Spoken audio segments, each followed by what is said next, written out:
nome é Lohana Flores, sou atriz do Grupo Sonhos Teatro Ritual e hoje aqui estou com o Miqueias Paz na estreia do Grupo Sonhos Entrevista. Então, Miqueias, me conta de você, se apresenta pra gente. Quem é Miqueias?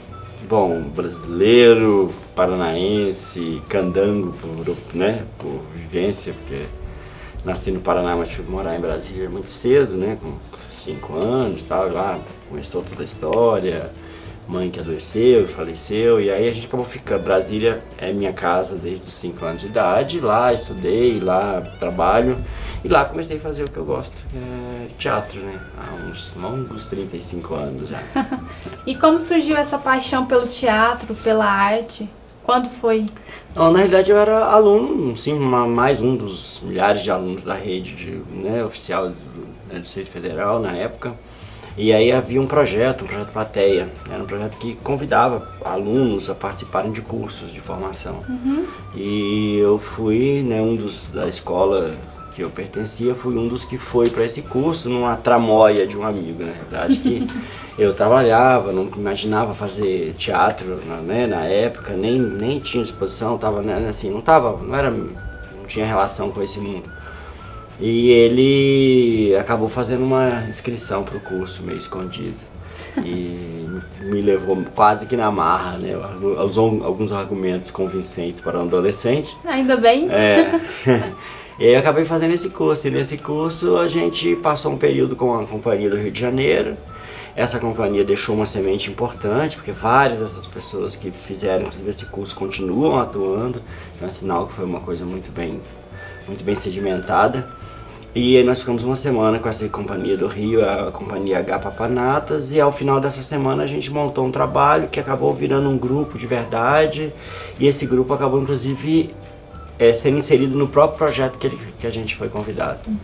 E aí passamos a nos apresentar, e no processo de apresentação a gente tinha muita atividade de rua, e numa delas, eu já fazendo o curso de magistério lá em Brasília, né, o famoso Escola Normal, né, eu fui à cidade de Paracatu fazer um evento com um grupo, e lá a gente resolveu que ia fazer personagens para poder fazer um cortejo nas ruas de Paracatu, e eu acabei criando um personagem que era quase um mímico, não era mímico porque na verdade era um personagem que se movimentava de forma rígida e tal, e a meninada gostou muito, né, tem a frase célebre que eu sempre digo, né, que uma criança olhou para a atriz do meu lado e perguntou: quando vocês voltam para Brasília, vocês guardam ele inteiro ou vocês desmontam, né?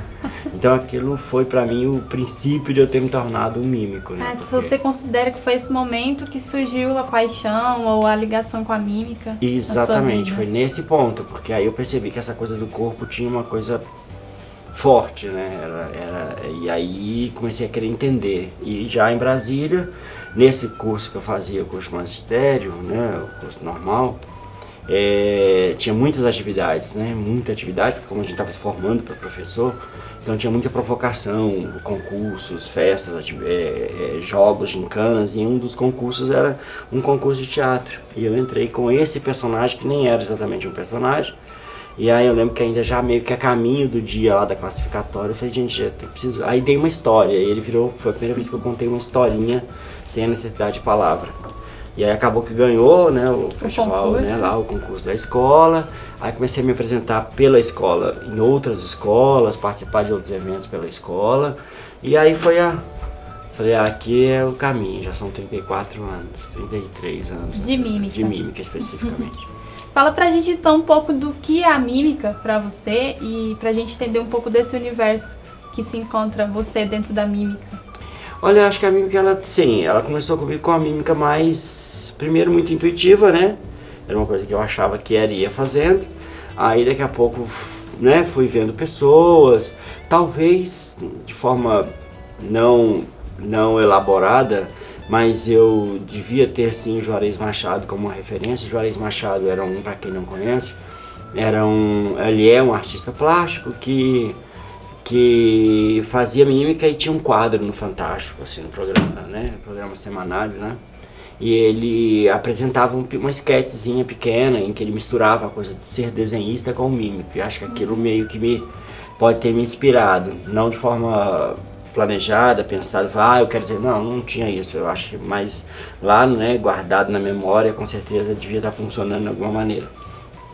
E aí, posteriormente a isso, eu comecei a me interessar por ver atividades mais físicas, né?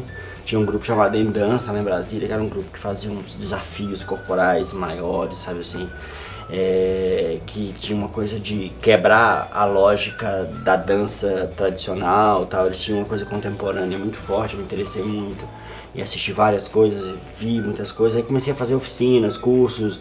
Então, qualquer curso que tivesse, que envolvesse a questão corporal, eu estava envolvido, e aí comecei a conhecer mais pessoas. Aí teve um mímico Pato do Chile, que foi a Brasília, Juan Arcos do Equador, aí foi a Denise Stoklos, o Luiz de Lima, né, o Ricardo Bandeira, né, que eu fui atrás, apesar que eu já não estava mais fazendo mímica, né. Então eu comecei a procurar essas pessoas, e foi um processo que tinha um autodidatismo muito forte, porque assim, era uma coletânea, mas eu ia atrás de tudo e ia juntando aquilo tudo.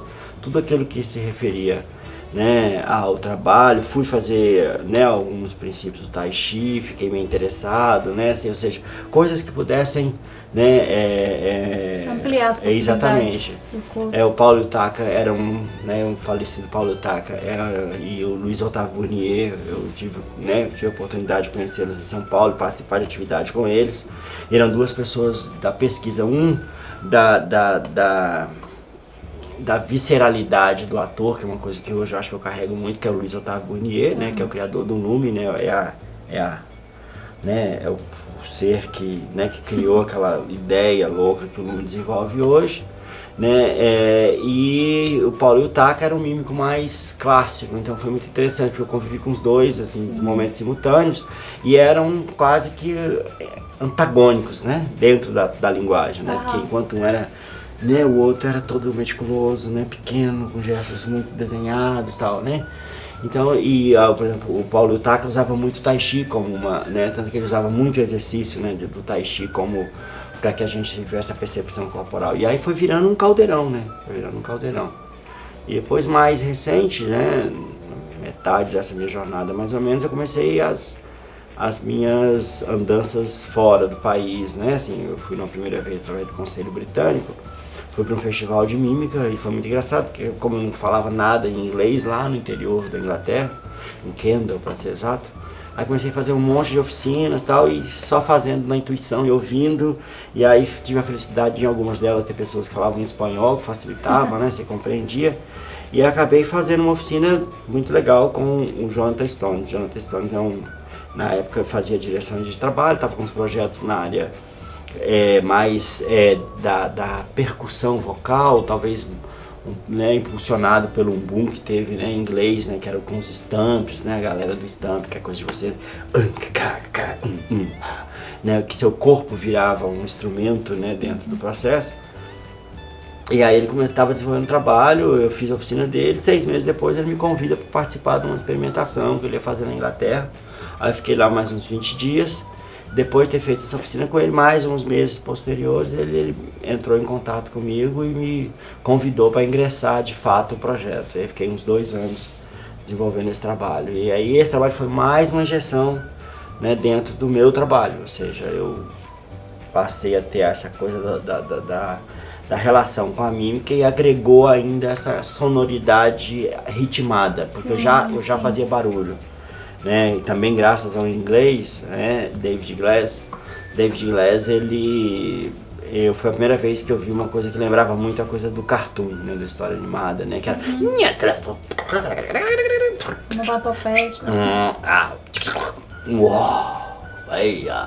então isso foi o primeiro que eu vi fazendo isso, o David Glass, né, e ele foi pra mim um choque, né, assim, porque eu tão acostumado com essa coisa, né, do silêncio da mímica, eu fui descobrindo essa outra onda da sonoridade da mímica.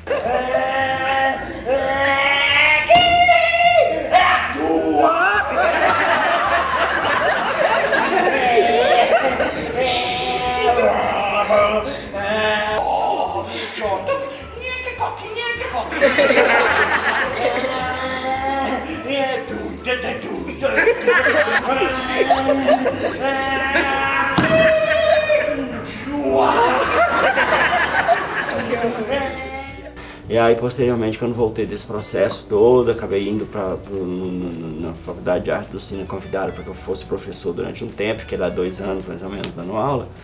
E foi muito interessante, porque aí eu pude, né, trocar essas informações. Foi quando eu criei talvez seja um dos meus trabalhos mais contundentes até hoje, que é o Brasil Brasileiro, que trata exatamente com essa sonoridade, né, que trabalha com isso, essa percepção do som, o corpo né, fazendo diálogo a partir da sonoridade emitida pelo próprio corpo, desde a sua pisada, a sua respiração, né, a maneira que você emite determinados sons, isso iam compondo o meu texto, né? E aí foi nesse período, inclusive, que nasceu esse espetáculo. E agora né, tenho mais, nos últimos tempos, tenho me dedicado à preparação e direção, né? Direção, sim. A gente sabe que você é ator, mímico, e a gente também sabe que você se tornou diretor. Como foi, assim, esse momento na sua vida? Acho que no primeiro momento ele surgiu aqui em Goiânia, inclusive, foi a primeira... Não, minto. Na realidade, há muitos anos, eu fiz uma direção de um espetáculo convencional, vamos dizer assim, né? Que era O Beijo no Asfalto, Nelson Rodrigues, e que tinha muito essa marca da limpeza no palco. O palco não tinha as grandes estruturas de cenário, eram apenas caixotes.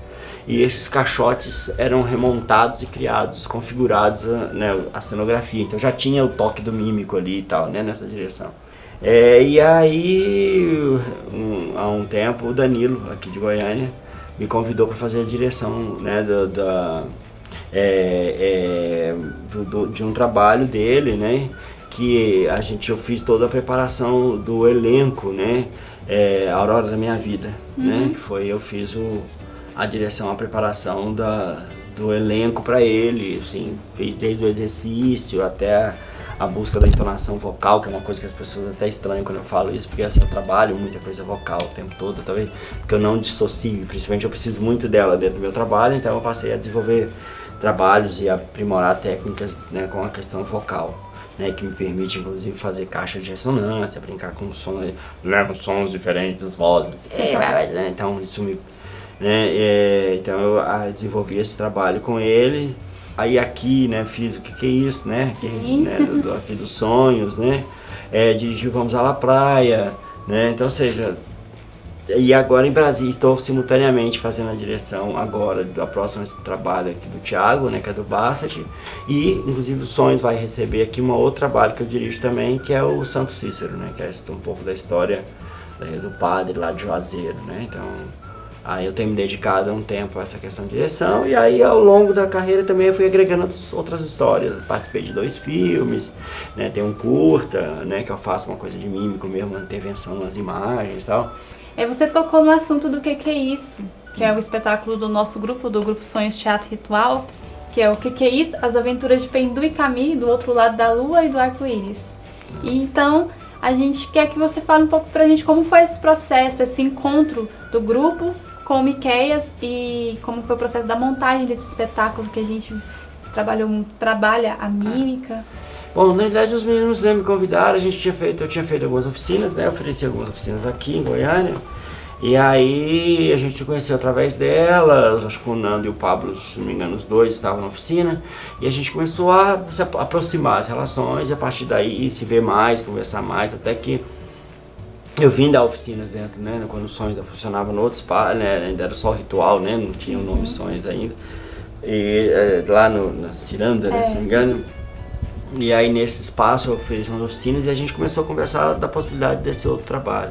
E eles tinham um emaranhado de coisas, assim, tipo o Thiago quando me convidou, né, assim, as pessoas também acho que me descobriram, eu sou um roteirista disfarçado, né, mas aí trouxeram uma série de ingredientes, a gente foi botando isso no caldeirão e foi conversando e achando e misturando vontades ali e até que nasceu uma roteirização mínima desse trabalho, né, assim, o que seria esse trabalho, quem eram essas figuras, né, ou seja, pessoas que estão indo buscar um horizonte novo, né, e aquele que tem coragem, aquele que fica, né, o que vai, né, o que assume a diferença, o que não, né.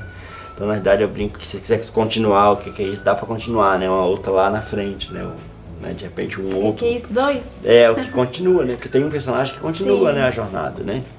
Então, nesse processo a gente passou por oficinas, né, por experimentações, criando imagens. Eu usei uns referenciais do Momix, né, assim, e aí no processo veio a história da musicalização, né, que acabou dando um ingrediente novo, né.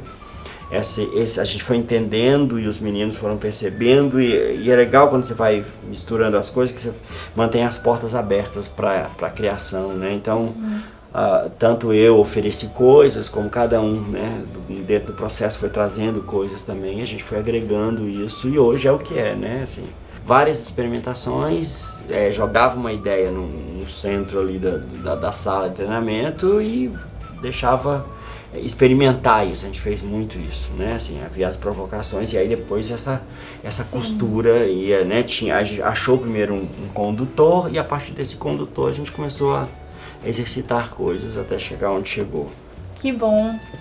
Queria então que você deixasse pra gente uma mensagem aqui pro grupo e pras pessoas que estão assistindo a gente sobre a arte e o que te toca também. Eu acho que assim, do grupo é muito fácil de falar, né? Porque o que é muito legal, porque o que tá bom é fácil, né? A gente falar, não precisa falar muito, né? Porque acho que é uma das experiências mais interessantes que eu acho que tem rolado a nível nacional, né? Eu acho que no Brasil são poucas experiências com essa estruturação que o Sonhos está conseguindo colocar aqui. Eu desconheço. Pode, né, assim, é lógico, você tem lá, por exemplo, né, o Lume, por exemplo, mas eu não sei a infraestrutura do Lume como tá, mas que tem um teatro, que tem, por exemplo, a gente está num estúdio, né, que é uma gestão, né, apesar de ter parcerias, mas é uma gestão dos sonhos, né, você tem sala de ensaio, você tem a estrutura de trabalho, você tem a companhia, você tem uma coisa gerencial de empresa passando ao lado disso e numa parceria com o Estado, né?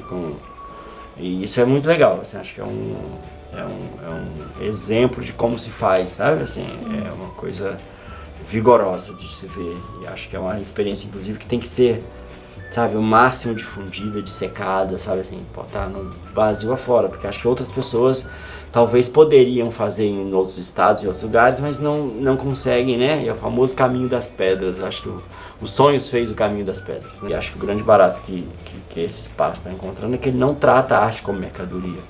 Claro que a gente quer um resultado, mas ele não é o resultado meramente financeiro. É lógico que você precisa das finanças para tocar as coisas, mas não é por isso que você faz, né? Você não está fazendo, eu não faço arte porque ao final de um espetáculo eu vou ter X dinheiro. Eu posso até ter e às vezes eu não tenho. A gente traz, né, faz, né, a gente dirige o espetáculo, a gente foi lá levou o espetáculo para uma cidade aqui de Goiás e de repente no frigir dos ovos, né, o que entrou não pagava a metade, mas aí no final do dia tava todo mundo rindo, batendo papo, tomando cerveja. Ninguém passava pela cabeça que a gente tinha perdido a metade do dinheiro que a gente tinha investido. Não, né, não que isso não fosse... Assim. Lógico que a gente queria zerar, pelo menos, né? Mas aí eu olhei, fiquei olhando um tempo assim a mesa com os atores, conversando, e falei, gente, quanto é que custa esse momento de verdade? Quanto as pessoas ficam aí, né, gastando, trabalhando no final para ver se consegue chegar nisso, que a gente chega gastando. O que é o sucesso, né? Que sucesso é esse, né? Então todas as pessoas diziam absurdo de sucesso, porque elas riam muito, elas se divertiam muito, estavam felizes com o resultado do espetáculo. Então, eu acho que esse é o grande barato, né? Quero te agradecer pela entrevista e agradecer também pelo presente, que é o espetáculo Que é Isso, que agora eu atuo nele e que é muito gostoso de fazer. Então, muito obrigada, Miquéias, por todas as palavras. É isso, pessoal. Hoje a gente entrevistou aqui o Miquéias, temos muita história também para contar, mas foi um resuminho, né, de uma carreira imensa. Então, agradeço a todos que estão nos assistindo e até a próxima.